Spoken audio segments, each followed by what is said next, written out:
እግዚአብሔር የተመሰገነ ይሁን። እንደምን ሰነበታችሁ?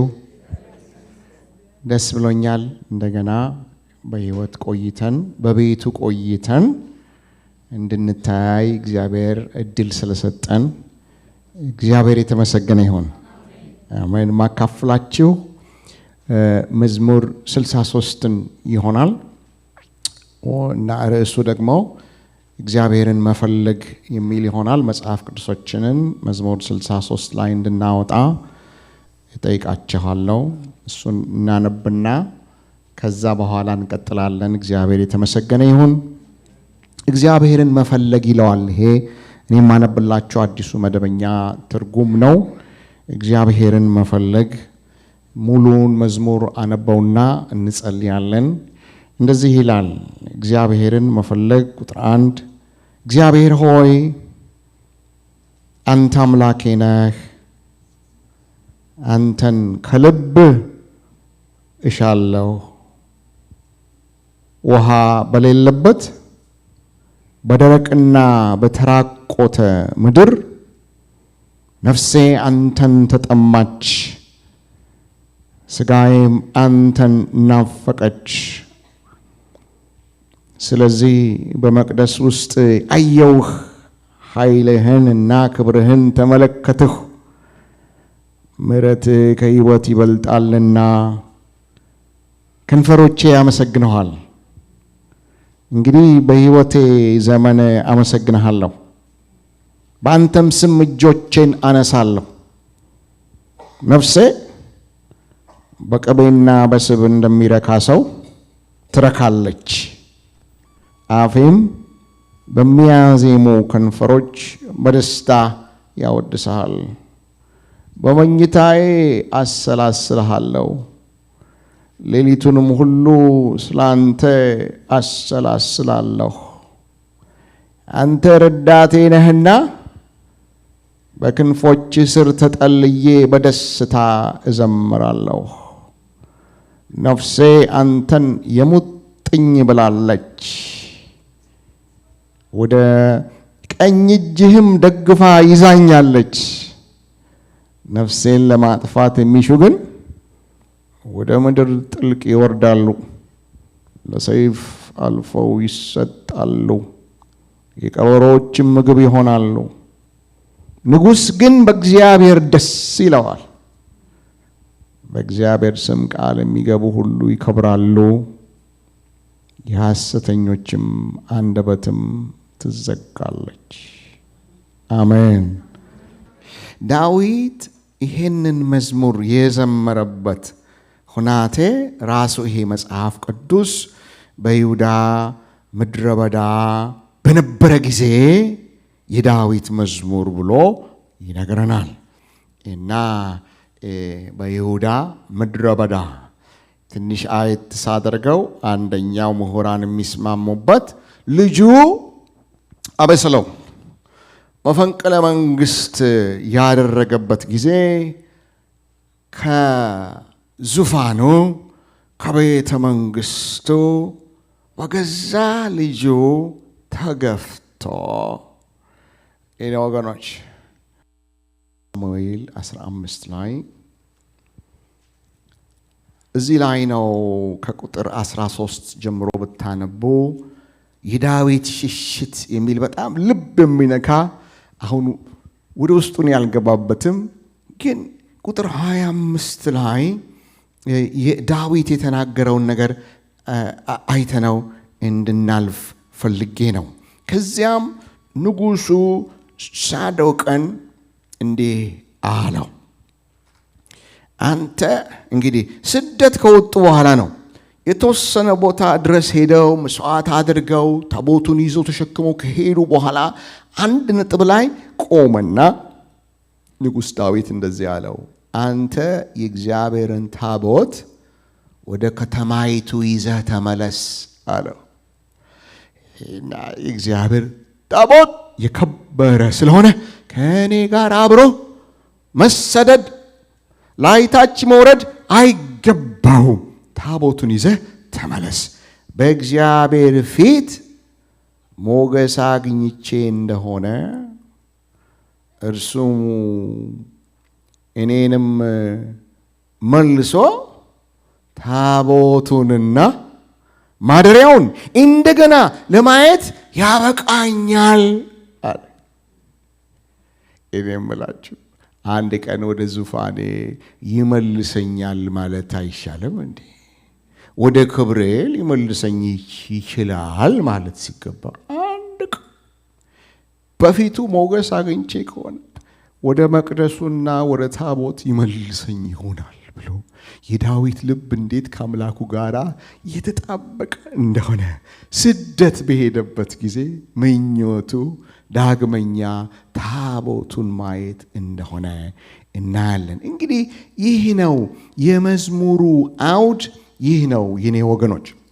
እና ወደ መዝሙር እንመለስና 63 ላይ ምን ይላል? እግዚአብሔር ሆይ አንተ አምላኬ ነህ ብሎ ይጀምራል። ውሃ በሌለበት በደረቅ በተራቆተ ምድር ላይ ሲጀምር በለቅሶ አይደለም የሚጀምረው።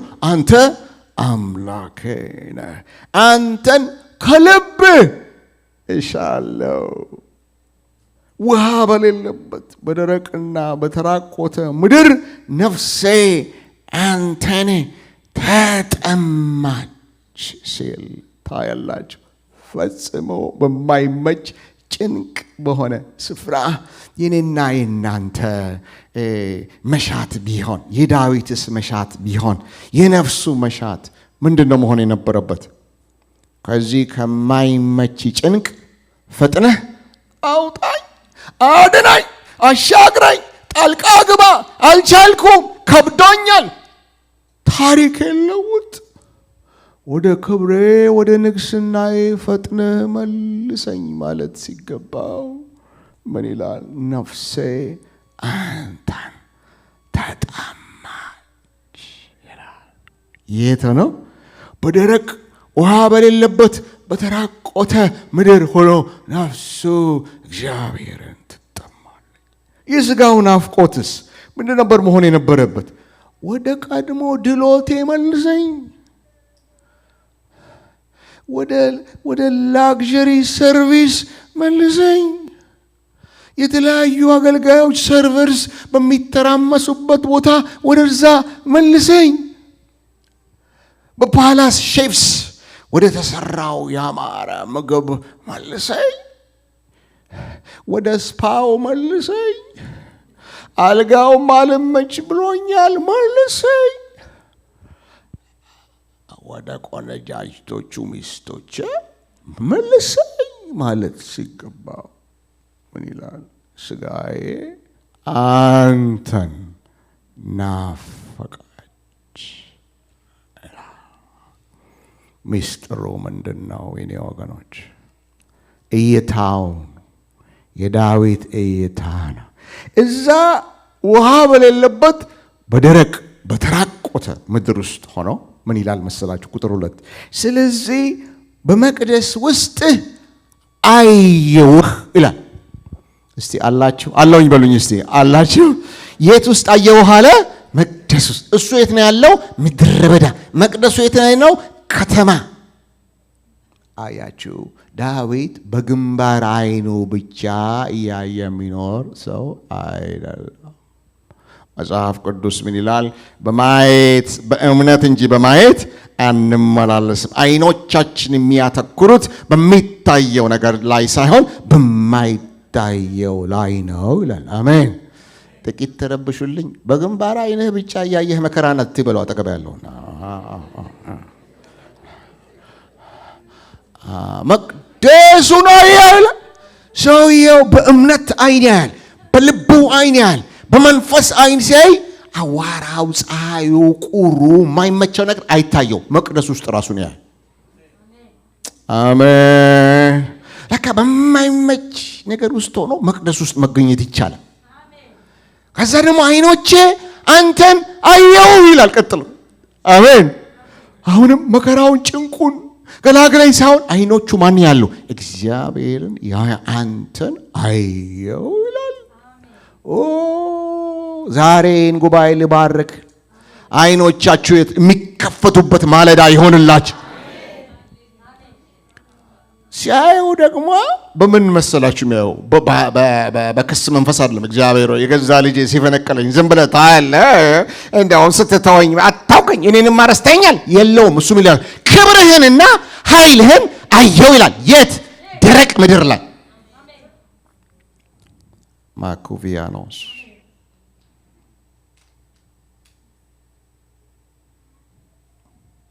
እግዚአብሔር ይርዳን ወገኖች። በውስጠኛው በልቡ ዓይን አይተው መቅደሱን ያያል። ታቦቱን እኮ ቅድም እኮ ፓስተር የመልሶታል እኮ። ታቦቱ እኮ ያለው ከተማ ነው፣ ግን ታቦቱ ልብ ውስጥ አለ። ስለዚህ መቅደስ ይታያል። ኃይልህንና ክብርህን ተመለከትኩ ይላል። እዛው ሆኖ ሌላ ነገር ያያል። እግዚአብሔርን ሲያየው የእግዚአብሔርን ምሕረት ነው የሚያየው። እናንተ ቁጥር 3 ላይ የሚላል ምሕረት ከሕይወት ይሻላል ይላል። አሜን። እስቲ ጮክ ብላችሁ ሰይጣን ራስ ምታት ይምታው፣ ጮክ ብላችሁ ምሕረት ከሕይወት ይሻላል ብላችሁ አውጁ እስቲ። ከዚህ የበለጠ የእምነት ጩኸት መጮህ ይቻላል? እስቲ ምሕረት ከሕይወት ይሻላል። አሜን ጨምሩበት። እሱ የሚታየው ምሕረት ምንድነው? ቃሉን ሳየው ጽኑ ፍቅር ይላል። እናንተ አስተማማኝ ፍቅር ይላል። ርኅራኄ የተሞላበት ፍቅር ይላል። የት ሆኖ? ምድረ በዳ ተጥሎ የእግዚአብሔርን ፍቅር አይጥለኝም፣ አይተውኝም፣ የእግዚአብሔር ርኅራኄ ኪዳኑ በእኔ ላይ ነው ብሎ እሱ የሚያየው ምሕረቱን ነው። አያችሁ፣ ሰውየው እይታው ሌላ ነው። እግዚአብሔር ይርዳን ደክ ብለን ሁኔታችንን ከማየት እግዚአብሔር ይርዳን። እዚችው ብቻ ያየን መድኃኔዓለም እንደ ዶሮ ጭሮ ከማለፍ ያውጣን። የንስር ዓይን ዛሬ በመንፈስ ቅዱስ ኃይል ይገጠምልን። እግዚአብሔር እንዲያይ እንድናይ፣ ከከፍታ ሆነን እንድናይ የሚያደርግ የእግዚአብሔር ጸጋ እሳት ባላችሁበት ይገናኛችሁ። እና እንዴት ነው ዓይኑ የበራው ካላችሁ፣ ይሄ ሰው ሚስጥሩ ከእግዚአብሔር ጋር የቀረበ ሕይወት ያለው ሰው ኢንቲሜት ነው። ቅርበቱ ነው። ቅርበቱ ይላችሁ የኔ ወገኖች፣ ከሰኞ እስከ ሰኞ እግዚአብሔርን ርስት ታርገ ነው። እሁድ ስንመጣ የምናስበው ከሆነ ከግንባር ዓይን ውጭ ማየት አይቻልም። መቅረብ ይፈልጋል። እስቲ አጠገብ ያለውን ነገሩ ጉዳዩ መቅረብ ያስፈልጋል በሉት። ዓይን የሚበራው በሉት። እስቲ ታዩ አትታዩም? ሳያችሁ ቤተ ክርስቲያን እንኳን ታዩ እስቲ። አቤት ሰው ከሰው አይተያይም እዚህ ምድር። ፐርሰናል ስፔስ ይባላል። እስቲ ደህና ነው ወይ በሉት። አጠገብ ሻካ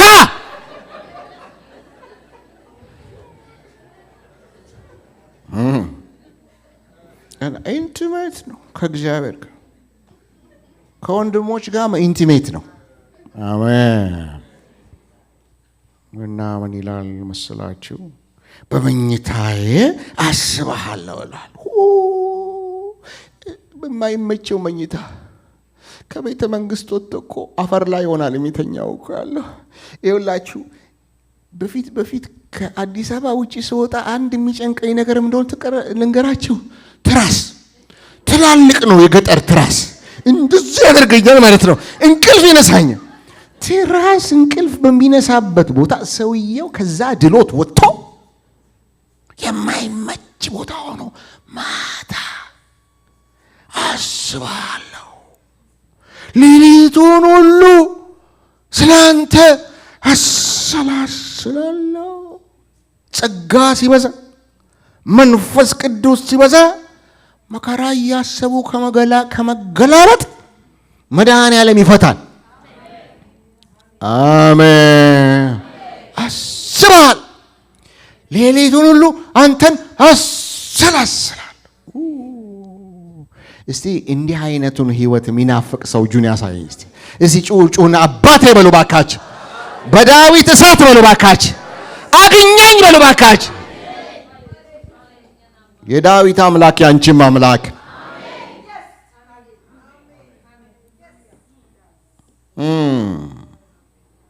የሚገርም ነው። ታዲያ ሲያስበው ምን እንደሚሆን ታውቃላችሁ?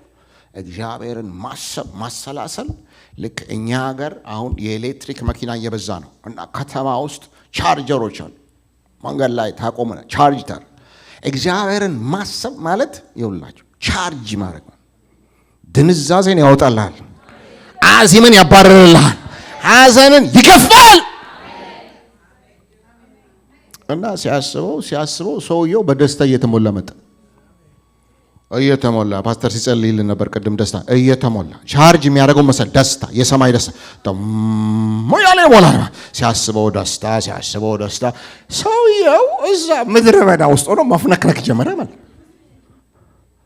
መፍነክነክ ጀመረ። ከዛ ምን ይላል? ነፍሴ አለ ቅቤና በስብ እንደሚረካ ወይ ምድረ በዳ ቅቤ ይነሳልን? ስብ አራቆር ነው እናንተ። ይኸው መንፈስ ቅዱስ እኮ ንክ ነው የሚያደርግ። ኖርማል ከመሆን መድኃኒዓለም የሚፈውስ ኖርማል በስቶ ነው። አሁን እንደዚህ የምታዩኝ እግዚአብሔር ምሕረት ያድርግላችሁ። ቼካርድ ጉዜማዝ አሜን። መርቁልኝ። ጤና ይንሳ በሉ። ተጠቅበ ያለው ሰው መርቁልኝ። ታዘዙ እስቲ እናንተ ምን አለበት?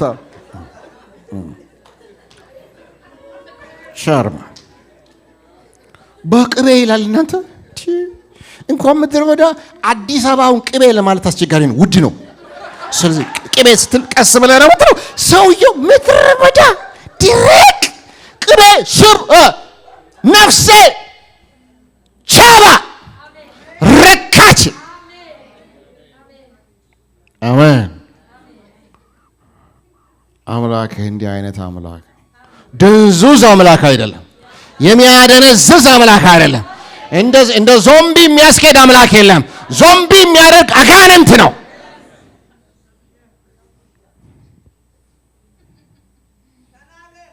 ይኸውላችሁ አብዝቶ ባየው ቁጥር በደስታ እንደ ቻርጀር በደንብ ቻርጅ ስታደርግ ስፒድ ይጨምር፣ ኃይሌ ይጨምር። አሜን። ቫይታሊቲ ይጨምር። አሜን። ያንተ ፊት እኮ ከስጋ ቤት መብራት የበለጠ መብራት ይጠበቅበታል። ለምን? ኢየሱስ ክርስቶስ የሚባል ባውዛ ውስጥሃል። እስቲ ባካችሁ አሜን በሉ። አሰበ ሌሊት። እኔ ምን እንዳሰበ አሰብኩ። ሌሊቱን ሁሉ አሰላስላለሁ። አሰበ ምናልባት ያችን ቀን አስበው ይሆን አልኩ። ወገኖቼ አባትና እናቴ ረሱኝ ያለበት ቦታ አለ አይደለም? ሳሙኤል መጥቶ ቅባት አንደኛውን ልጅህን አምጣ 7 ልጅ ሲደረደር እኮ ረሳው። ያን ቀን አስበው ይሆን አባትና እናቴ ረስተውኝ እኔ ከበጋ ስንከራተት እግዚአብሔር አምላክ ጠርቶ እኮ ቀብቶ ያነገሰኝ እሱ ነው ብሎ አስበው ይሆን? ወገኖች ሌሊቱን ሁሉ ምንድን ነው የሚያስብ? በልጅነት በአምልኮ ቅባት መቀባቱን እያሰበ ይሆን? ያውም አጋንንት የሚያረግፍ፣ ያውም ከንጉሥ አጋንንት የሚያባርር እሳት የተሞላበት ቅባት መቀባቱን እያሰበ ይሆን? ሌሊቱን ሁሉ የሚያሰላስል ምሕረቱን እያሰበ ይሆን?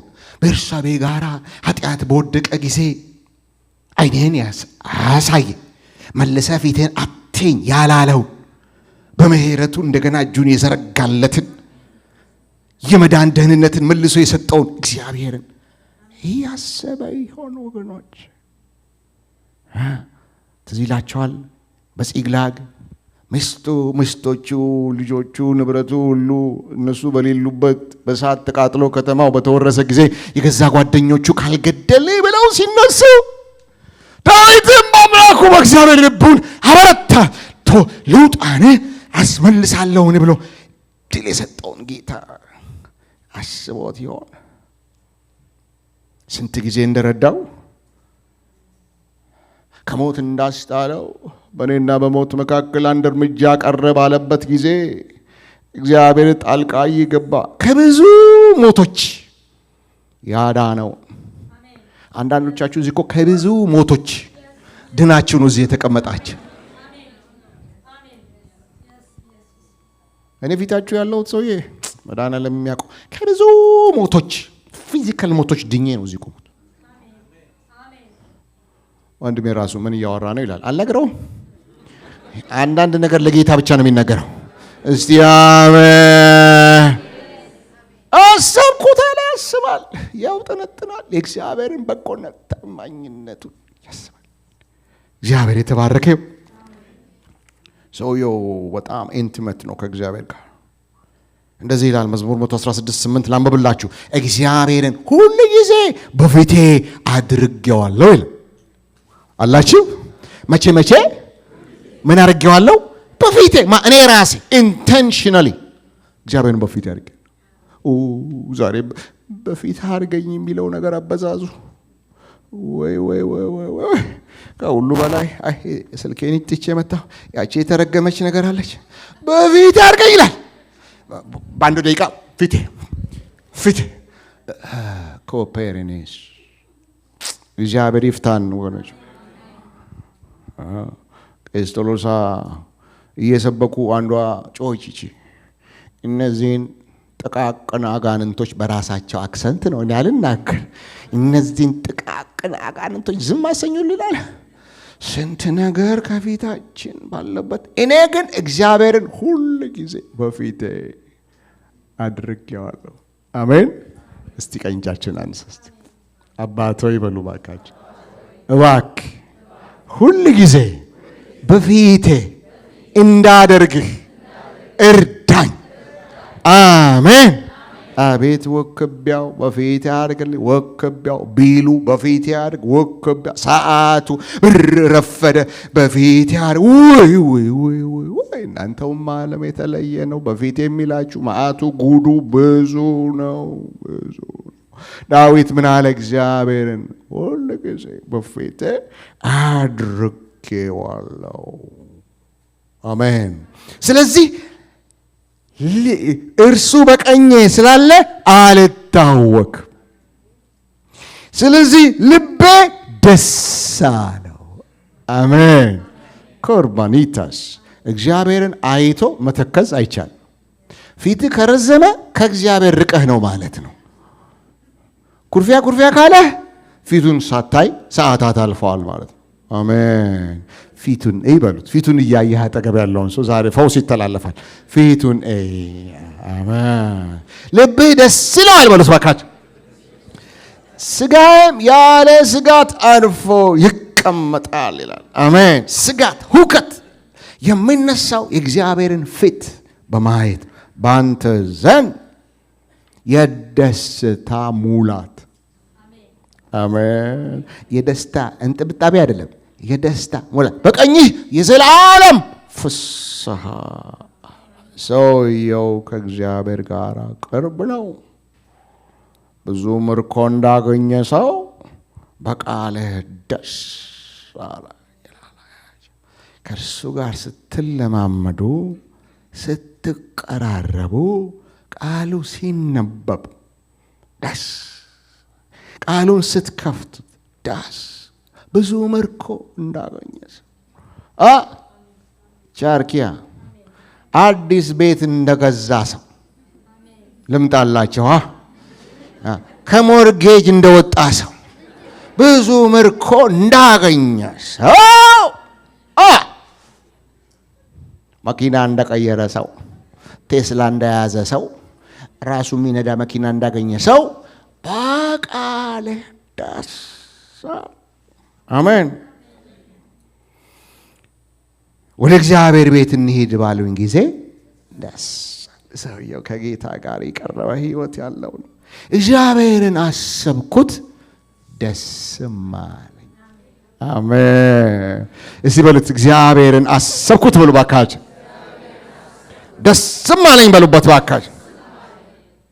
ሰውየው በቃ ሰክሯል። የት? በምድረ በዳ በደስታ። አሜን አሜን። በዚህ ስካር እግዚአብሔር ያስባችሁ። ወይን ጠጅ ሳይሆን መንፈስ ይሙላባቸው ይሁንልን። ዛሬ ይሁንልን። ዛሬ እኮ ሊሞላን ይችላል እኮ። ይሄን ነው የምንጸልየው መጨረሻ ላይ ሙላት፣ የመንፈስ ቅዱስ ሙላት እንዲሁ እና ያመሰግናል። በቃ ውሃ በሌለበት ደረቅ የተራቆተ ምድር ወደ ምስጋና ህይወት ይገባል። እንግዲህ በህይወቴ ዘመን አመሰግናለሁ ይላል ሰውየው ተነስቶ። አሜን። የሐዘን አንቺ ሆዬ ሌሌ ማድረግ ሲገባው በአራቱ ቅኝት እግዚአብሔር ሆይ ረሳኸኝ የሚባለውን ዜማ ማቀንቀን ሲገባው እግዚአብሔር ሆይ ሁል ጊዜ በህይወቴ ዘመን አንተን አመሰግንሃለሁ። አሜን። እጆቼንም ወደ አንተ አነሳለሁ። አሜን። ማን ነው የሚያነሳ ዛሬ? እስቲ ትንሽ አምልኩት፣ ተባረክ በሉት። እየመጣው ስላለው ቃል ተመስገን፣ ስለ ቅዱሱ መንፈስህ ብላችሁ ባርኩት።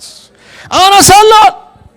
አሜን። ጌታ ይባርካችሁ። አፌም አለ እዛ ሆኖ በሚያዜሙ ከንፈሮች በደስታ ያወድሳል። አሜን ይሆንልን። አሜን። ህይወት ይብዛ በዚህ ጉባኤ ላይ፣ ጸጋ ይብዛ፣ መንፈስ ይብዛ በዚህ ጉባኤ ላይ። ሃሌሉያ። እዚህ ውስጥ ሆኖ ይላችሁ ሰውየው መፈንቅለ መንግስት እኮ እንደተደረገበት የረሳ ሁሉ አይመስልም። አመስግኖ አምልኮ ረስርሶ ሲያበቃ ብድግ ብሎ ደግሞ በጠላቶቹ ላይ ድል ማወጅ ጀምሯል። አያችሁ፣ ተነስቶ መጀመሪያ ውደቅ በማለት ትግል ውስጥ አይደለም የገባው። መጀመሪያ ከፈበል ነው። አሜን። ከውደቅ በፊት ከፈበል ይቀጥማል። አሜን። ለምን? ዲያብሎስና ጌታዬ እኩያሞች አይደሉም። ትንቅንቅ አይዙ። እሱ የነገስታት ንጉስ፣ የጌቶች ጌታ፣ የድል አምላክ ነው። በድግ ብሎ ተነሳና አንተ ረዳቴ ነህ አለ። ቁጥር 7 እና 8 አንተ ረዳቴ፣ እርግጠኛ ነኝ እንደምትረዳኛ፣ በክንፎች ስር ተጠልዬ በደስታ እዘምራል። አሜን። በክንፎች ስር አስተማማኝ በሆነው ክንፎች ስር ሆኜ በደስታ እዘምራለሁ። ነፍሴ አንተን የሙጥኝ ብላለች፣ ቀኝ እጅህም ደግፋ ይዛኛለች። አሜን። ዳዊት አንድ ነገር እርግጠኛ ነው፣ አምላኩ ድል እንደሚሰጠው እርግጠኛ ነው። የአምላኩን ድል አድራጊነት የማይጠራጠር ሰው ነው። ቅደምልኝ ብሎት አንድ ቀን አሳፍሮት አያውቅም። ከድብና ከአንበሳ ሲያስጥለው አይቷል። እኔ የምላችሁ ወንጌላዊ እኮ እንደው ዝም ብለን እኮ ያነበብን ስለምናልፈው ነው እንጂ እንዴት ነው አንድ የ17 ዓመት ልጅ ድብን ጉሮሮን ሰነጠቁ፣ አንበሳውን ጉሮሮን እንዴት መታውት ይባላል? አይባልም እኮ። እግዚአብሔር ካንተ ጋር ሲሆን፣ እግዚአብሔር ካንቺ ጋር ሲሆን ብርቱ የተባለው ጠላትሽ እንደ ምናምንቴ ከፊትሽ ይዘረጋ። ጎልያድን አትችለውም አለ ንጉሱ። እሱ በጣም ብርቱ ኤክስፒሪየንስድ ፋይተር ነው፣ አንተ ጩጬ ነሃል። ብድግ አለ ዳዊት። ይህ ሸለፈታም ነው፣ ያልተገረዘ ኪዳን የሌለው የአምላኬን ጭፍራ ይገዳደር ዘንድ እሱ ማን ነው አለ። አንተ በደፈርከው በሰራዊት ጌታ በእግዚአብሔር ስም እመጣብሃለሁ አለ። አንተ መሰራዊት፣ አንተ በትከሻ በቁመትህ ነው የምትተማመነው፣ እኔ በጌታ ዘረጋለት። አሜን። አምላክሽ እግዚአብሔር ጎልያድን የሚጥል አምላክ፣ ከሳኦል ጦር አስመልጦታል። ሰውየው እግዚአብሔርን ያውቃል። እግዚአብሔር ተዋጊ ነው፣ ስሙም እግዚአብሔር ነው የተባለለትን አምላኩን ያውቃል። ይዘምራል ደግሞ በተከበበ ከተማ ምሕረቱን ከኔ ያላራቀ እግዚአብሔር የተባረከ ይሆን። ተከበሻል፣ ምሕረት ነው ይመጣልሽ። ተከባሃል፣ ማዳን ነው ይመጣልህ። እና በመጨረሻ ያውጃል። በቃ ጠላቶቹ ላይ መጨረሻቸውን ይነግራቸዋል። ምን ያህል? ቁጥር 9 ነፍሴን ለማጥፋት የሚሹ ወደ ምድር ጥልቅ ይወርዳሉ። መጨረሻውን ይናገር። ምንም ጥርጥር የለውም። ለሰይፍ አልፈው ይሰጣሉ፣ የቀበሮዎች ምግብ ይሆናሉ ብሎ ይናገራል። ንጉሥ ግን በእግዚአብሔር ደስ ይለዋል። ድል ካደረገም በኋላ በድሉም ይደሰታል። ግን በድል ሰጪው በእግዚአብሔር ደስ ይለዋል። አሜን፣ አሜን፣ አሜን። እስቲ እጆቻችንን እናንሳና ተመስገን እንበል። አንድ ደቂቃ ተባረክ ውስጣችሁ እግዚአብሔር ቃል በተናገራችሁ ምላሽ እንድትሰጡ ጠይቃችኋለሁ።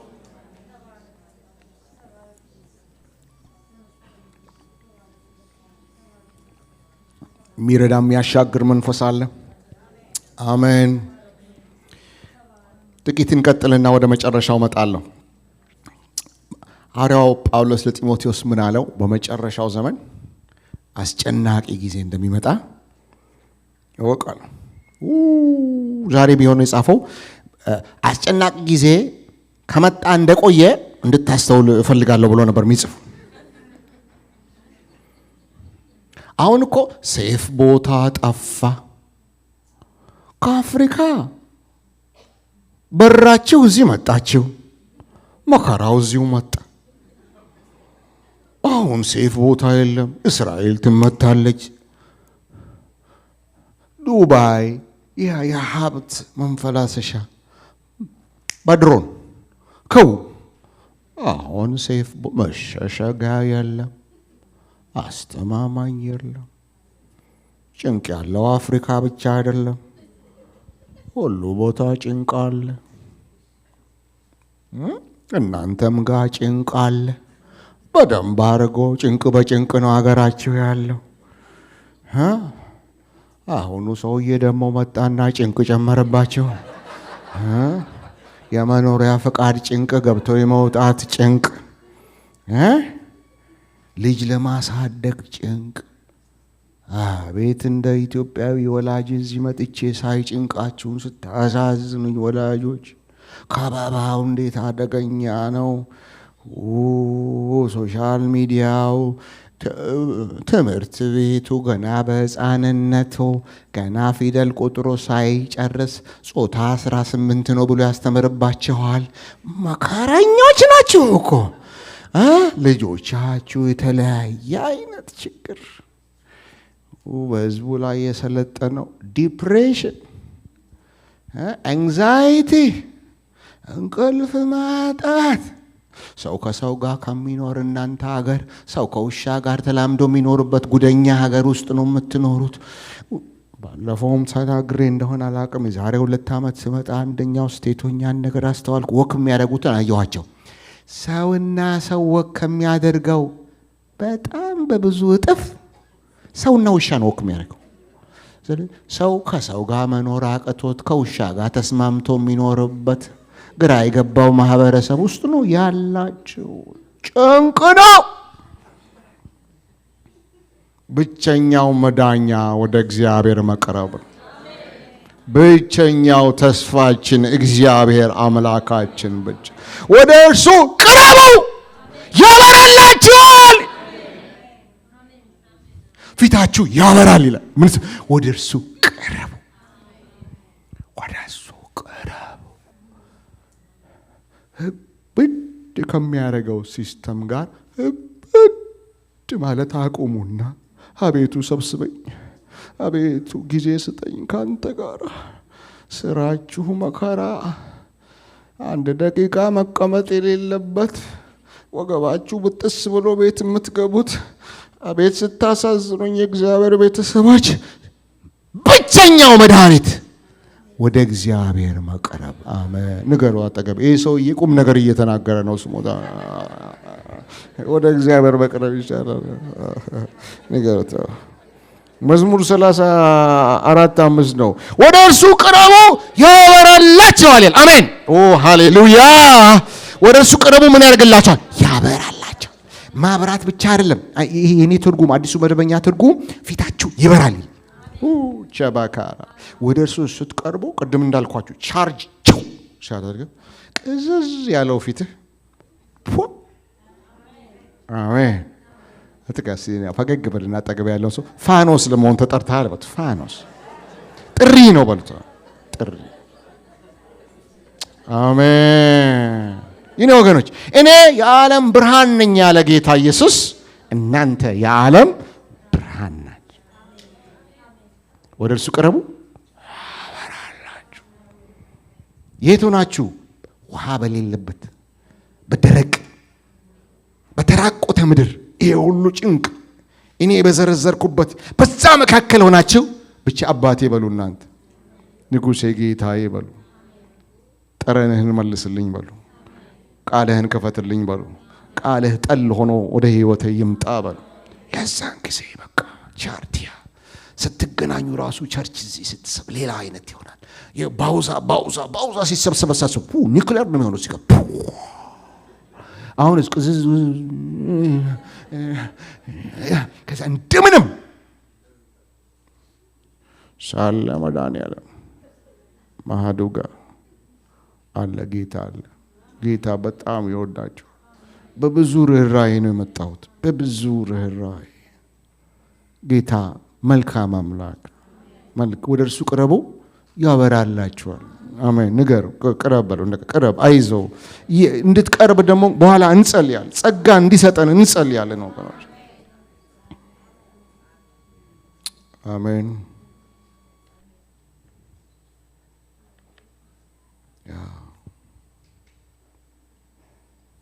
አስጨናቂ ዘመን ቢሆንም ጊዜው ባይመችም ጌታ ግን ይመቻል።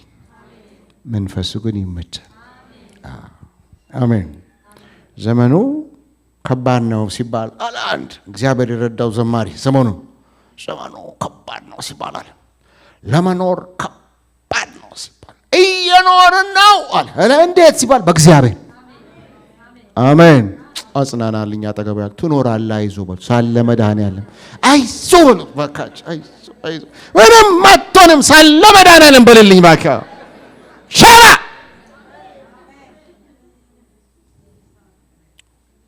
ጌታ ይባረክ።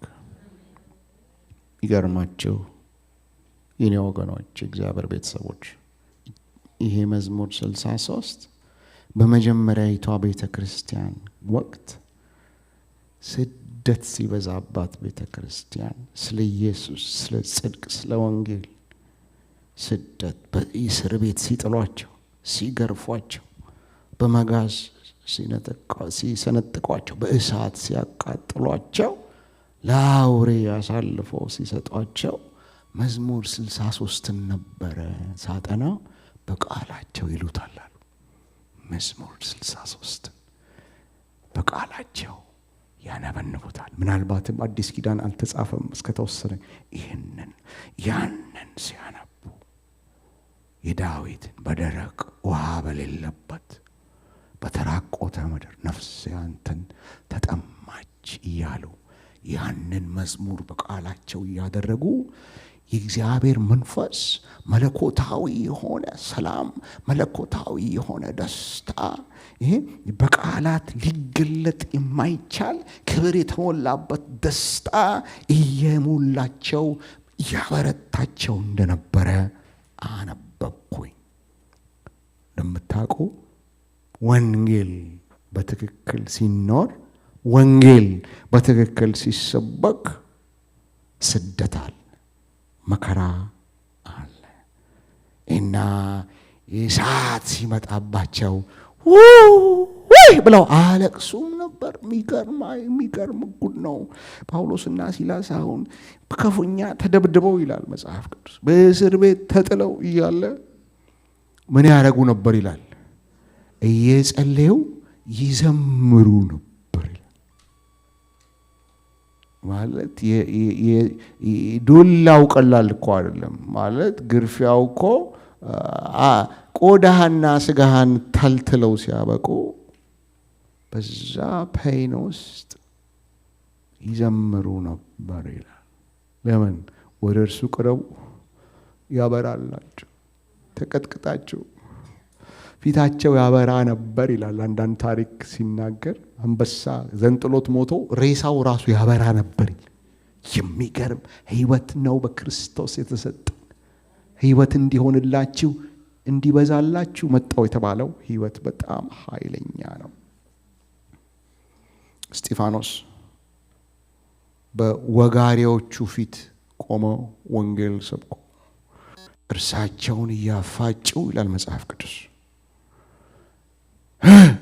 እንግዲህ አንድ አስባ አንተ አንድ ምናልባት አይደለም በመቶዎች የሚቆጠሩ ሰዎች ከበው ወንጌል ቆመ ተናግረ ሊግሉ ሲሉ መጽሐፍ ቅዱስ ይላል እስጢፋኖስ በመንፈስ ቅዱስ ተሞልቶ ወደ ሰማይ ትኩር ብሎ ሲያይ ሰማይ ተከፍቶ አሜን የእግዚአብሔርን ክብር ኢየሱስ ክርስቶስ በአብ ቀኝ ሆኖ ተመለከትኩ።